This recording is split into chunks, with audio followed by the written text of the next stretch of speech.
Kumakichi Harada. Jawa Hokokai dibentuk karena organisasi putra lebih menguntungkan rakyat Indonesia dibanding kepentingan rakyat Jepang. Selanjutnya saya akan menjelaskan tentang tujuan berdirinya Jawa Hokokai. Jawa Hokokai berdiri karena sebagai penghimpunan tenaga rakyat atau Hokoshishin yang sesuai dengan Hokoshishin. Himpunan tenaga rakyat ini sesuai dengan lahir dan batin. Hokoshishin merupakan semangat kebaktian.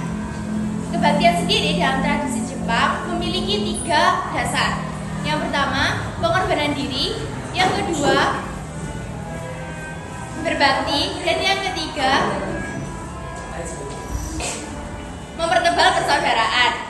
Jawa Hokokai merupakan organisasi terpusat yang bergerak di bidang pembelajaran atau keguruan, perusahaan, dan organisasi budaya. Jawa Hokokai hanya berkembang di Pulau Jawa. Mengapa? Karena di Pulau Sumatera, memiliki suku, bahasa, adat istiadat yang berbeda, sehingga Jawa Hokokai atau organisasi terpusat sulit untuk dibentuk. Oke, yang selanjutnya adalah program-program dari Jawa Hokokai, yaitu yang pertama, melaksanakan segala sesuatu dengan nyata dan ikhlas untuk memenuhi kebutuhan Jepang. Yang kedua, memimpin rakyat untuk menyumbangkan segenap tenaganya berdasarkan rasa persaudaraan. Dan yang terakhir, untuk memperkokoh pembelaan tanah air. Selain itu, Jawa Hokokai juga merupakan salah satu organisasi pusat dengan unit di berbagai bidang, seperti organisasi budaya, perusahaan, dan juga merupakan organisasi di bidang pembelajaran atau keguruan. Selain itu, organisasi ini juga diberikan tugas untuk memobilisasi berupa pada masa seperti pengumpulan padi, besi tua, dan permata, dan juga diberikan tugas untuk menanam jarak yang akan diserahkan kepada Jepang. Pengendalian politik ini harus atas pengetahuan dari Jepang dan untuk kepentingan Jepang pula. Setelah gerakan 3A Putra dibubarkan, Jepang kembali membutuhkan organisasi sosial lainnya. Organisasi ini didirikan untuk menambah dukungan dari rakyat pribumi. Apalagi pada tahun 1944, Jepang terhimpit dalam perang melawan negara-negara barat. Jadi untuk mengganti gerakan 3A dan Putra, Jepang kembali mendirikan organisasi sosial lainnya, yaitu Jawa Hokokai. Panglima Tentara ke-16 Jenderal Kumakichi Harada mendirikan Jawa Hokokai atau biasa disebut dengan Kebaktian Himpunan Jawa pada tanggal 8 Januari 1944. Organisasi ini didirikan untuk menambah kesatuan dan persatuan rakyat Indonesia. Untuk menghadapi perang Jepang, rakyat diharapkan memberi dharma baktinya kepada pemerintah agar mendapat kemenangan saat perang.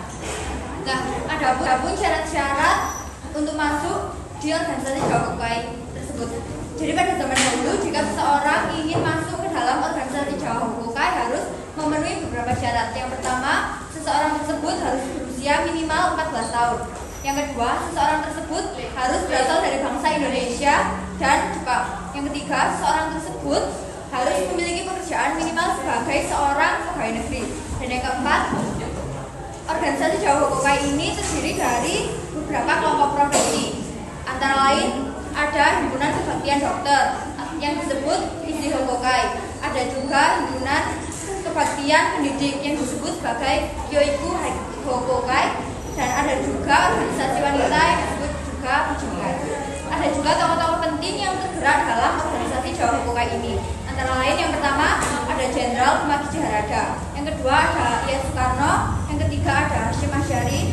Yang keempat ada Nyonya Sunarjo Mangunkusumo. Dan yang terakhir ada Buniani Koichi.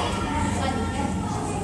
Oke, jadi Jawa Hokokai dibentuk sampai rukun tetangga untuk mengorganisasikan 10 sampai 20 keluarga. Jawa Hokokai dibubarkan pada tanggal 2 Agustus tahun 1945 dengan alasan Jepang menyerah kepada sekutu, tidak berkembang sesuai dengan keinginan Jepang, dan dibubarkan untuk bergabung dengan organisasi lainnya. Pembubaran Jawa Hokokai ini diumumkan oleh Bunseikai atau kepala pemimpin militer pada masa penjajahan. Oke, cukup sekian yang dapat kami sampaikan. Apabila ada salah kata, kami mohon maaf.